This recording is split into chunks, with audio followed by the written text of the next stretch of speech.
안녕하세요. 저는 이제 막 결혼을 한 30대 초반의 여자입니다.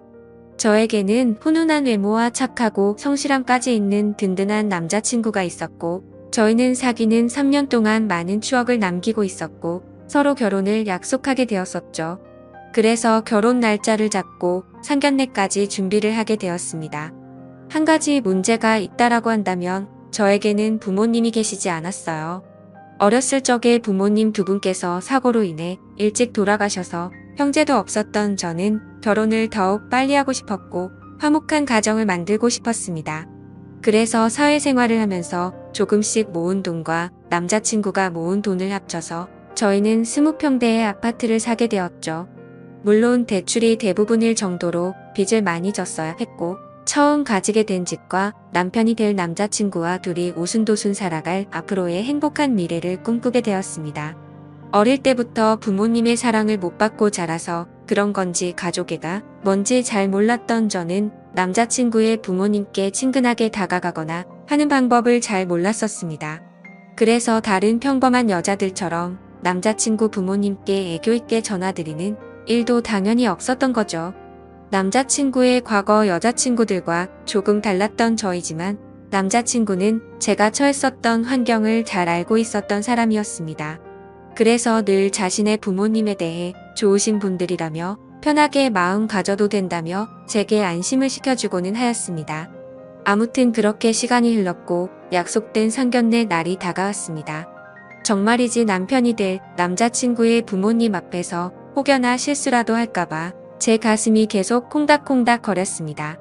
긴장을 많이 하게 되어서 심호흡도 길게 쉬어보고 청심환도 먹고 달달한 사탕도 씹어보며 남자친구의 부모님을 기다리게 되었었죠. 저의 긴장한 모습을 본 남자친구는 미소를 띠며 귀엽다고 말했고 빨리 결혼해서 부모님과 잘 지내는 모습도 보고 싶다며 좋아했습니다. 잠시 뒤 남자친구의 부모님이 저희가 있는 곳으로 오시게 되었고 저는 번쩍 일어나서 큰 소리로 인사드렸습니다. 안녕하세요. 영민이 여자친구 정희입니다. 너가 정희니? 역시 영민이한테 들은 얘기처럼 예쁘고 착해 보이는구나. 남자친구의 부모님은 저를 환하게 맞아주셨고 제가 어색하지 않게 농담도 해주시면서 분위기를 편하게 만들어주셨습니다. 까다롭지 않아 보이는 어머님과 남자친구와 쏙 빼닮은 외모에 잘생긴 아버님까지 보면서 기분이 좋아지더라고요.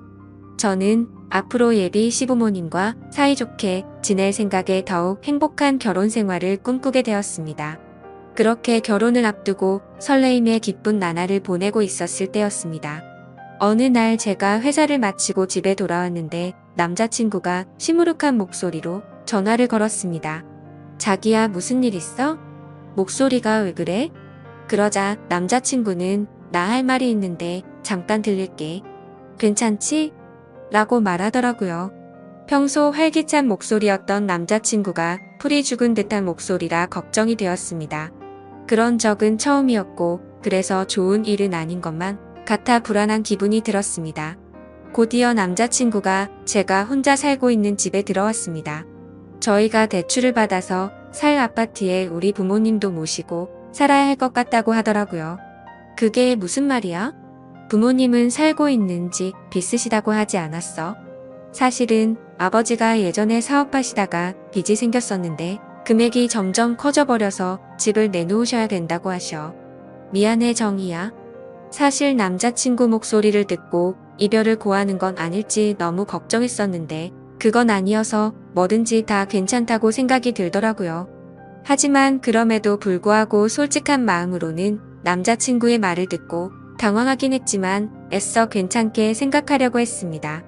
남자친구의 마음도 이해가 가고 시부모님들이 안쓰럽게 느껴지기도 했고 어렸을 때부터 부모님이 일찍 돌아가셔서 부모님의 품이 늘 그리웠던 저였던지라 시부모님과의 동거에 대한 설레임도 생기게 되었습니다.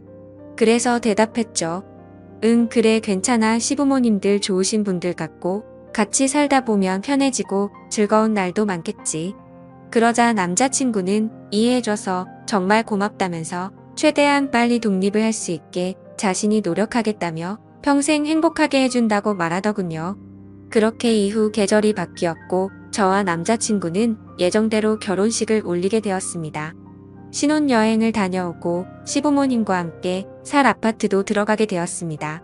제가 이사를 온 아파트는 방이 3개였지만 큰 평수가 아니라서 그런지 화장실은 하나인 집이었었죠.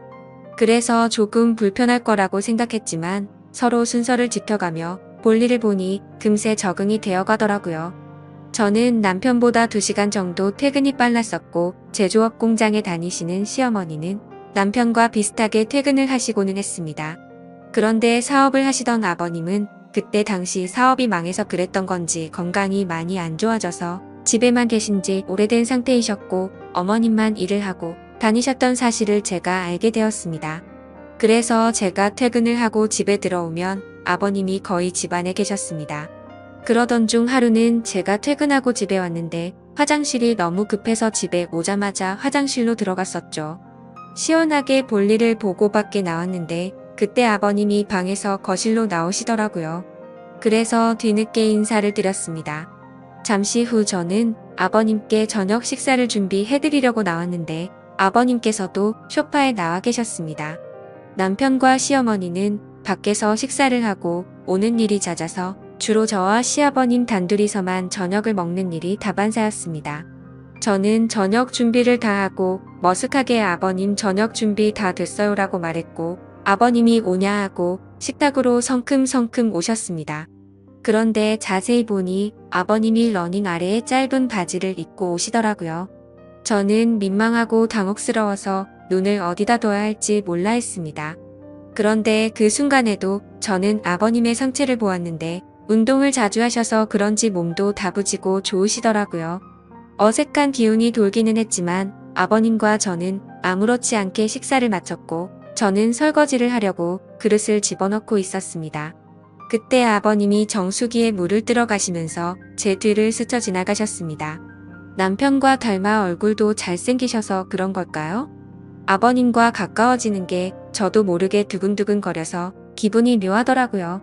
얼마 전 남편이 말하기를 아버님께서 사업도 하셨었지만 그 핑계로 어머님을 놔두고 여러 여자를 만나고 다니셨다는 말이 문득 생각났습니다. 얼굴뿐만 아니라 몸도 멋지신 아버님을 보니 그 여자분들이 아버님께 목을 메었다는 게 이해가 되었고 저도 모르게 아버님이 더욱 매혹적이게 느껴졌습니다. 하지만 일부러 그런 게 아니실 텐데 저만 쓸데없는 생각을 하는 것 같아 제 자신을 보며 순간 부끄러운 마음이 들더라고요. 아무튼 그래서 억지로 다른 생각을 하면서 설거지를 하고 있었는데 그때 저의 뒤로 아버님이 오셨습니다. 회사 다녀와서 힘들 텐데 매번 식사에 설거지까지 하느라 힘들겠구나. 오늘은 내가 도와줄게 하고 본인이 설거지를 하신다고 말하셨습니다. 저는 괜찮다 하며 돌아서서 설거지를 하려고 하는데 자꾸 가까워지니까 기분이 묘해졌습니다. 순간 저희 둘은 눈이 마주쳤고 정적이 흐른 후 말도 안 되는 실수를 저지르고야 말았죠. 아버님은 다부진 몸처럼 과격한 남자였습니다. 정말 누가 봐도 욕을 할 거란 걸 잘 알지만 정신이 나갔던 건지 그 순간만큼 마음이 이끄는 대로 사고를 치고야 말았습니다. 폭풍 같은 시간이 지나가고 서로가 민망해져서 평소 때처럼 각자의 방으로 들어가 버렸습니다. 다음날 아버님이 제 눈을 잘 마주치지 않으시더라고요. 저도 다음날 머쓱한 표정으로 아버님과 인사를 나누게 되었죠. 앞으로 둘이 있어야 하는 시간이 많은데 저희 둘은 어떻게 되는 걸까요? 남편과 시어머님에게 죄를 짓는 기분의 머리로는 안 된다고? 하지만 마음은 요동치는 게 정말 머리가 복잡하네요. 저는 어떻게 해야 될까요? 이미 물은 엎질러져 버렸고 아버님께 예전처럼 다시 돌아가자고 먼저 말하는 게 좋을까요? 이성과 본능 둘 중 무엇을 따라가는 게 맞는 건지 모르겠네요.